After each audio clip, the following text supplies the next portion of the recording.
आज जी काय आमचे भामरेजीने उते उल्लेख केला, मालेगावला मिनी पाकिस्तान बनवण्याच्या दृष्टिकोनातून सगळ्या पद्धतीची हालचाली पूर्ण झालेल्या आहेत। अशा दिशेने तिथे राहत असलेला हिंदू समाज त्याला कमी कसं करायचं आणि तिकडे असलेल्या अल्पसंख्याक समाजाच्या माध्यमातून गुन्हेगारी मोठ्या प्रमाणामध्ये वाढलेली आहे।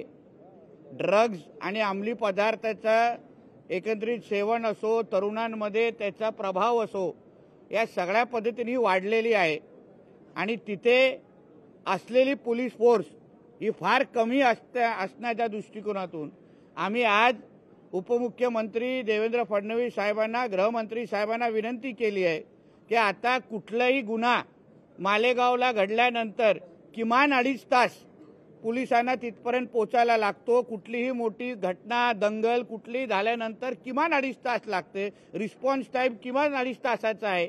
म्हणून त्यांना विनंती केली की पोलीस आयुक्तालय तुम्ही मालेगावला पण द्या, जेणेकरून जे काही हालचाली जिहादी विचाराच्या लोकांचे ज्या काही हालचाली सुरू आहेत तिथे मिनी पाकिस्तान बनवण्याच्या दृष्टिकोनातून हालचाली सुरू आहेत। लव जिहादच्या केसेस असतील, लँड जिहादच्या केसेस असतील।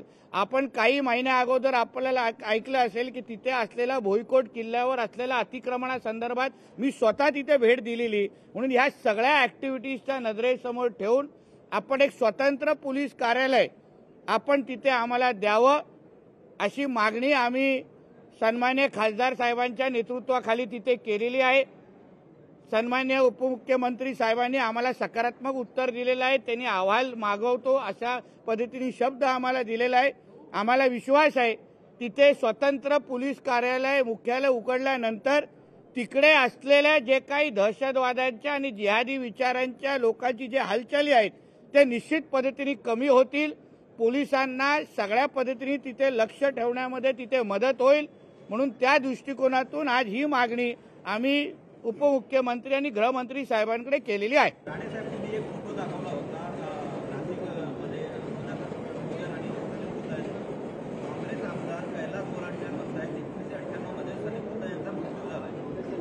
काँग्रेस आमदारनी जो काही दावा केला हा त्याला कसं माहिती, म्हणून मी संबंधित SIT आणि चौकशी अधिकाऱ्यांना सांगेन संबंधित काँग्रेस आमदारांना अटक करा लागले तर आणि त्यांची चौकशी करा। त्याला कसं माहिती का तो मेलेला आहे, काय त्याला दाऊदच्या ह्या लोकांबद्दल ह्या संबंधित आमदाराला काय माहिती आहे। 93च्या बॉम्बलास्ट नंतर एक वोरा समितीचा रिपोर्ट आलेला वोरा, त्याच्यामध्ये काँग्रेसच्या नेत्यांचा आणि दाऊदच्या संबंधित तो रिपोर्ट होता। तर माझी अशी मागणी असेल या संबंधित आमदारांकडची चौकशी झाली पाहिजे की त्यांना कसं माहिती हा कुत्ता जिवंत आहे।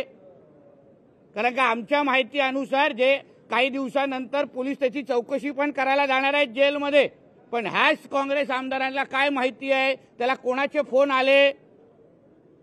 मग उद्या हे दाऊद संबंधित काँग्रेसच्या नेत्यांचे जे काही संबंध आम्ही आतापर्यंत ऐकलेले त्याच्यावर ह्या निमित्ताने शिक्कामोर्तब झालाय का अशी माझी मागणी आहे।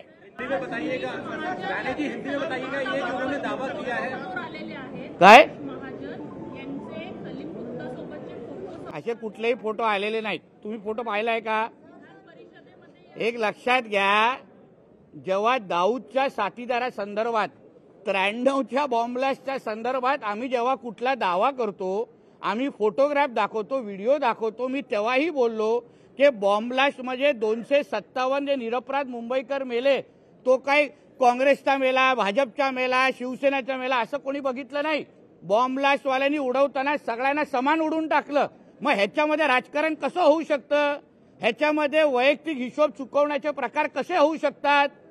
म्हणून माझा मुद्दा असा, ह्याच्यामध्ये राजकारण काही न करता ते जे काही पार्टीचे फोटोग्राफ आणि व्हिडिओ आम्ही दाखवले ते बडगुजरच्या फार्म हाऊसवर होते। प्रायव्हेट पार्टी त्यांनी बोलवली होती, कोणाचा असा सार्वजनिक उत्सव नव्हता। माझ्या घरात मी अगर पार्टी करण्याचं ठरवलं तर मी आमंत्रण कोणाला द्यायचं हे मी ठरवणार। तसं बडगुजरनी त्या संबंधित लोकांना स्वतः आमंत्रण केलेलं दिलेलं, तर तो प्रकारच वेगळा आहे। मग कसं होऊ शकतं? म्हणजे कांग्रेस का हात हे दहशतवाद्यांचे साथ की काँग्रेस हा दाऊद इब्राहिम हा त्यांचा जावई आहे हे परत एकदा सिद्ध होत आहे ना। मग ह्या संबंधित आमदारांनी हेही सांगावं की तो दाऊद मेलाय काय जिवंत आहे। आता हे त्यांच्या घरातले घरगडीत सारखे झाले हे काँग्रेसचे नेते। मग सांगावं ना की विष प्रयोग झालाय तो जिवंत आहे का मेलाय हे पण त्या आमदारांनी सांगून टाकावं। आता कोण कोण एरंडेल काय अच्छा तो आमदारच ना मला असं सुद्धा म्हटलेलं आहे 1998 त्यांचा हत्या करण्यात आली आणि त्यांच्या 3 बायका होत्या जे काही ताडा लावण्यात आला त्यांची जी काही प्रॉपर्टी जप्त करण्यात आली त्यानंतर ते ताडामध्ये त्यांची अशा एका दहशतवाद्या बाबतीमध्ये ह्यांना एवढी अंतर्गत माहिती कशी आहे ह्या बाबतीची खरं म्हटलं तर चौकशी झाली पाहिजे। त्यांनी सभागृहामध्ये हा विषय घ्यायचा आमच्या समोर इथे येऊन पत्रकारांसमोर घ्यायचा नाही आणि आतमध्ये आल्यानंतर ना मैदानात आल्यानंतर विचारू त्यांना तुमच्याकडे काय माहिती आहे ना तरच त्यांना अटक केली पाहिजे। कशी माहिती त्यांच्याकडे दहशतवाद्यांची एवढी दाऊदच्या घरात का चहा पाजण्यासाठी असतात का हे लोक मग सांगायला पाहिजे ना आम्हाला। दाऊद का एवढा लाडका झाला का या लोकांचा हेच तर त्या वोरा समितीच्या रिपोर्टमध्ये आलेलं आहे की काँग्रेसच्या नेत्यांचे आणि दाऊदचे काय संबंध होते हे त्या वोरा समितीच्या रिपोर्टमध्ये आलंय। हेच आता शिक्कामोर्तब झालेलं आहे। तुझ्या कानात जे विचारलं तो प्रश्न विचार लगेच तू विचार ना डायरेक्ट याला कशाला कानात सांगतो बाबा मला दिसतंय। मग आता उद्धव ठाकरेचं दिल्लीचं प्रायव्हेट फ्लाईट कसं उडणार असे मोर्चे काढले नाहीत तर खाण्यापिण्याचे वांदे होतील। कसं बोलतो तुम्ही गाडीचं पेट्रोल कोण भरणार गाडीचे हप्ते कोण भरणार मुलाला स्वेटर कोण घालणार आता 31 डिसेंबर येतंय पार्टीचे पैसे लागतात काय बोलता तुम्ही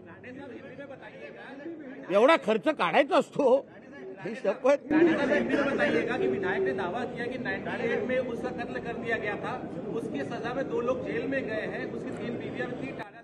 वो विधायक को इतना सब इन्फॉर्मेशन कैसा मालूम मेरे को। वो विधायक ने बताना चाहिए जरा फ्लोर ऑफ द हाउस में कि मैं दाऊद के घर पे चाय पिलाने को रहता हूँ।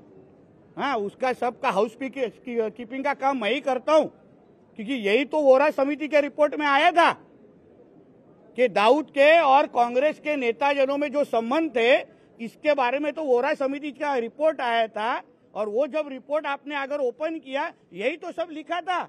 इसलिए तो कांग्रेस के विधायक ने बताना चाहिए कि उनको इतना सारा इन्फॉर्मेशन कैसा है उसके बाद हम लोग हाउस में उनको जवाब देंगे। क्या लगता है आपको हिंदू खतरे में है?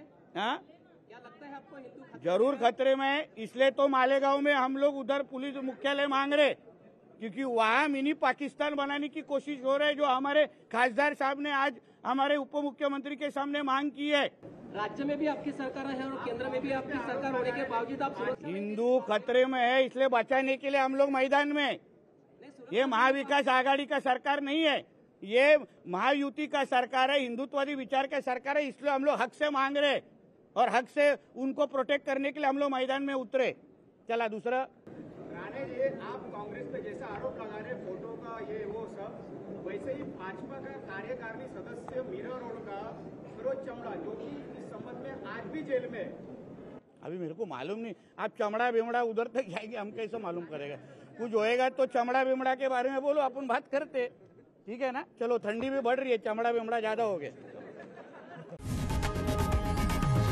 लोकशाही मराठी ऐका पहा जागरूक रहा।